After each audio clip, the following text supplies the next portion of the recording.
Hi, I'm LDS in Medium, and thank you so much for tuning in today. I want to try to bring religion and spirituality closer together, and this is what this pod is all about. I will talk about my own thoughts and feelings as I am both LDS and have spiritual gifts, something that I've had my whole life, but I always thought that it was hard to combine these gifts with my religion. This has torn me into two directions, and I have talked to many people who feel the same way. I can't choose not to have my spiritual gifts, but I can choose how I use them. And I always want to use them for good and to help others. I believe my heavenly parents gave them to me for a reason. So, this is me. Join my quest for knowledge. Tony Robbins, Day 2, Day 2. So, when talking about your identity, how do you change your identity? How do you become a different you? How do you evolve, and how do you become preferably better? Well, good question. And I was just thinking about it when you said it. And for me, I went from an identity of being married to being single. And in that, I actually needed to change because my entire world that I saw it and that I lived for forever, it just vanished and went away. And so I didn't have any. I had to change me and how I saw me. Who am I now that is a single mom? What do I like? And I think it was a gift from Heavenly Father. It was a new start, a new beginning, and a new clean slate that I can do whatever I want to, which led me to the music and doing the pod and just trying to figure out what makes me happy, who I am, who I want to be, where I want to take this. And I'm still right in the middle of it. I have absolutely no clue what I'm doing. I have absolutely no clue where it will take me. And being a Capricorn that I am, I like everything neat and tidy. I want to see everything from beginning to end. I want instruction. But that's in life, it's not happening that way. And so what I need to really work on is enjoying the journey, to enjoy every step on this journey that I'm on towards the goal that is to come back to Heavenly Father and do the best of every day and every gift that I have. And that's what I'm trying to do. That's great. So they said, if you want an extraordinary life, a life on your terms, start by identifying with things that pulls you towards that. I think in our life, sometimes we do things that we don't really want to do because we have to, like working a 9-to-5 job, like doing repetitive chores over and over again. I'm a very creative person and I don't like repetition, and it kind of suffocates me. And still I stayed in a preschool job for 6 years, and all I did was repeat myself. The days were the same, the weeks were the same, and I told each and every child the same things over and over and over again. So, not the best environment, and when I finally got away from there, I got stuck in another job with a lot of repetition, but at least it was more calming than the one I had. To get away from there, I need a vision, I need goals, I need dreams, and I need to take action to realize those dreams. Unless I start looking for jobs, checking what's out there, sending out my CV, then I'm never going to get away from there. If I don't know what I want to do, then a good place to start is by thinking about, what do I want to do? What is my passion? What would I work with even if nobody paid me for it? And what could I work with that whenever I went to work, it wouldn't feel like work. It would just be there and it would just be fun. So the first step is to expand yourself, expand your reality. Raise your eyes and look at the horizon. What do you want? Where do you want to go? And then think about, how can I get there? How will I get there? That's a good question. One step at a time, I'd say. And so my identity has been mom, has been wife, and has been avid student. I love taking classes. And I learn and I learn and I learn. I probably know more about the body than most of you out there. I've taken so many classes regarding the body, the cells, the anatomy, how it's connected, how the energy in the body goes, the meridians, and yeah, you name it. I know it, but I don't do anything with it, or I barely do anything with it. I keep it to a minimum and I learn more, and I don't feel like I know enough. And so I learn about the structures and the back and how to manipulate the body. And yes, I've done it all. And so the next thing is to actually do something with it. I see myself as the student, but not the doer. And in order for me to learn, like evolve, I need to do what I learn. So that's the next step for me. And I'm going to start a business so I can do what I love.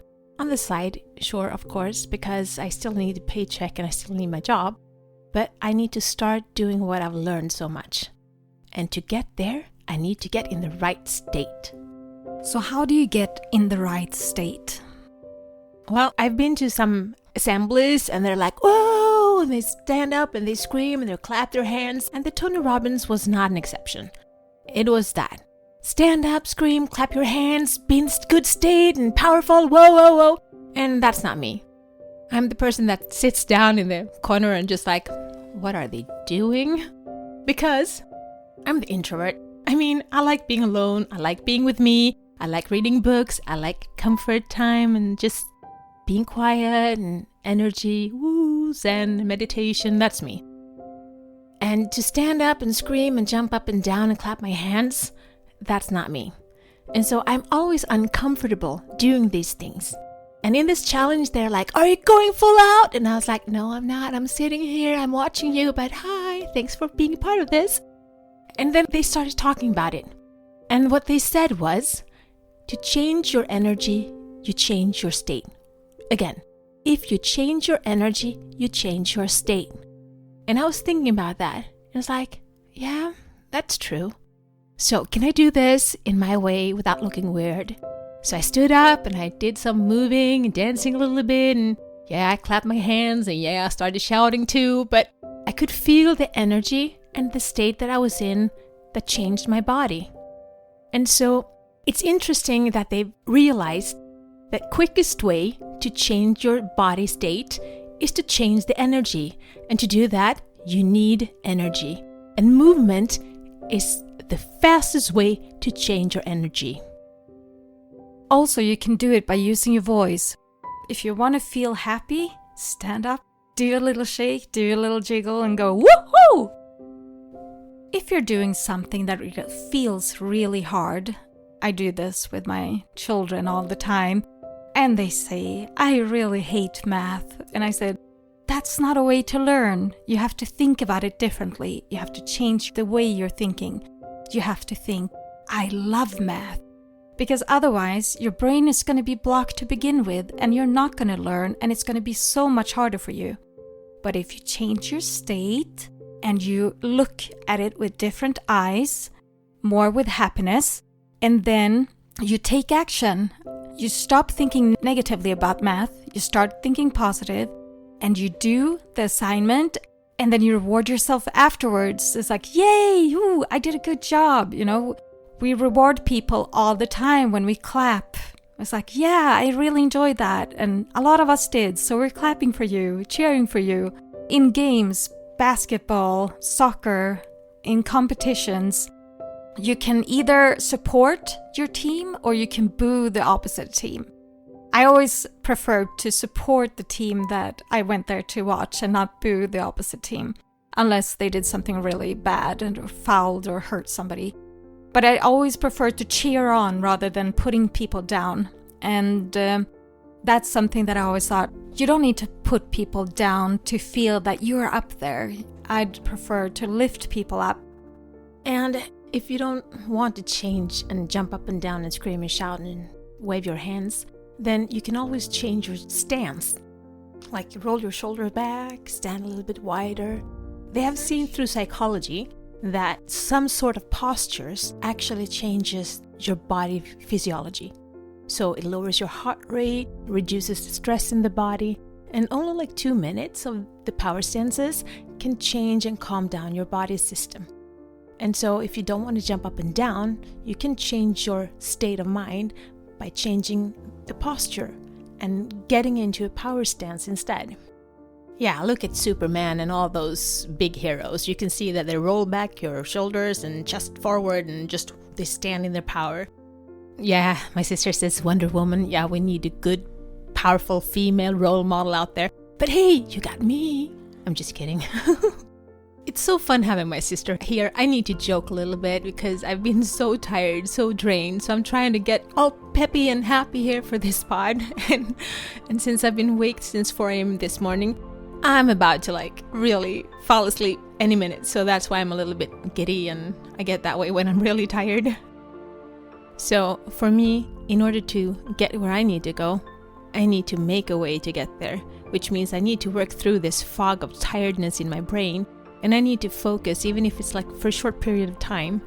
And so I'm so happy my sister is here with me doing this today because, frankly, I have absolutely no energy in my body. It's been so tiring. And I'm struggling to get back on my feet, and I take it one step at a time, one day at a time. And so learning this about stances and learning about the postures and how to focus on nature and getting energy in my body and listen to the bird that chirp, and that's what I need right now. So I try to get out in the nature as much as I can. I try to go for walks to get my body start moving again after being bedridden for so many weeks. And it makes me so grateful to know that there's a plan. I think this is part of Heavenly Father's plan. I think when we read in the book of Revelation about the last time on earth, and we see that the earth will be burning, I wonder if it's this what they're talking about this pandemic that goes over the world and that makes us isolated and maybe lonely and scared. I wonder if this is what is written in the Bible about the last days. And I'm so grateful that I have a testimony about the church, and I know about the plan of salvation, and I know that I have a Heavenly Father that is there for me, and the only thing that I can do is to be the best me and to try to get back to Him by doing what He asks of me. And this is my way of trying to be a little bit of a maybe missionary, or a voice that can spread some love in tough times. And until next time, be the light, share the light, spread the light, and shine. This is my journey. Thank you so much for keeping me company today. Please download, like, share, and subscribe, and help spread the light and spread the word to expand our community. Let's bring more love, peace, and unity to this world. Take care of yourself and your loved ones. Always be grateful, kind, and loving. Be brave and remember to step out of your comfort zone and smile. If you support us on Patreon, you will get access to our meditations and extra materials so you can download them as MP3. Also, we now have a Facebook group, which you can access from our Facebook community. Please answer the questions as you apply to participate. It will be a safe haven where we can keep discussing religion and spirituality, our spiritual gifts, and self-development. Remember, one person can make a difference, but together we can change the world.